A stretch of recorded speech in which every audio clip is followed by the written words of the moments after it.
आप लोगों को सबको मालूम है कि ये इलेक्शन हो रहे हैं और किस नजरिए पे ये इलेक्शंस हो रहे हैं। अवाम ने तो अपना ख्यालात दे चुके हैं।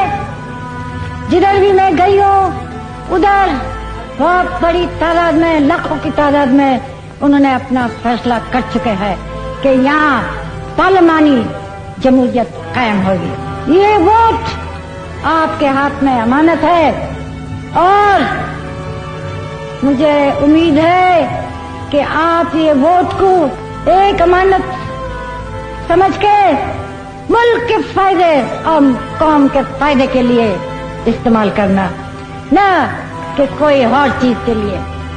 अगर आप ये नहीं करेंगे तो न सिर्फ